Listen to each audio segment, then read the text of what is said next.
just a matter. You don't have to force anything once you engage yourself in the question and answer. And I don't think we do that. I think we say, okay, he told me not to do this, so I'm not going to do that. That's not you have to. This is a path of self-discovery.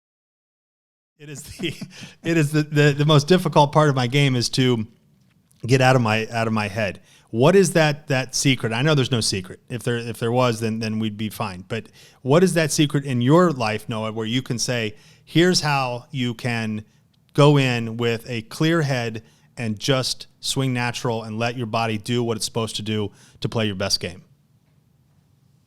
So forcing the mind quiet doesn't work. As soon as you try to force it to be quiet, you're in contradiction with yourself, and now you're in a whole nother struggle. So what I've found for myself is when I ask myself questions, when I say to myself, what happens if I don't think about these swing thoughts? Well, then it's posing a question, and then I can go and see if I'm capable of doing that. You'll see immediately you're capable of standing up there with no thought in your head and swinging the golf club. It's just a matter. You don't have to force anything once you engage yourself in the question and answer. And I don't think we do that. I think we say, okay, he told me not to do this, so I'm not going to do that. That's not you have to. This is a path of self-discovery. So you want to get on your own path and figure this out. Now, what I will say about using the mind, we can use the mind in golf for our training. So, for instance, like I see so many people go to the range and they just start hitting ball after ball after ball, trying to get into a rhythm. Then they finally do. And they're like, look, I'm crushing my 7-iron 165 every time. I'm like, yeah, but it took you 12 or 15 shots to get there. How do you play golf? Golf is one shot at a time. So are you actually preparing yourself to play golf? Or are you just out there swinging a golf club when it feels good? That's great, but that's not what you get on the golf course.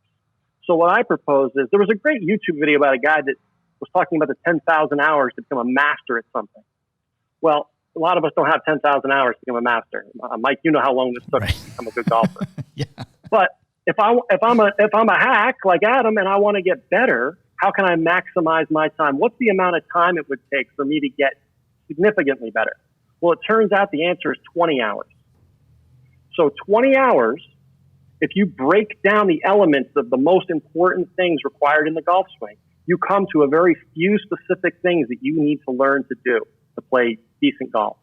And if you can study on those things instead of getting wrapped up in the 60-yard flop shot, which you guys don't need, stick to the very basics. And then when you go out to the range, you really go and what I like to do is I don't like to give the brain a chance to rest. I want you to always be learning. So the way we can learn is if I say, okay, get up there and hit a draw.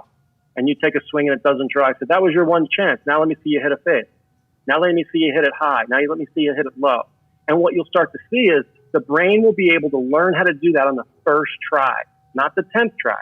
So you build up that confidence. That confidence is so important in the golf swing. When you're standing over a hole where you see the water and you need to hit a shot that's not comfortable, those are so hard to get over. But if you've been on the range and you know that, hey man, 9 out of 10 times I can hit the shot that I'm required to hit, huge confidence builder. And I think maximizing the way we practice is so important, because just going out there and hitting balls, you're not improving.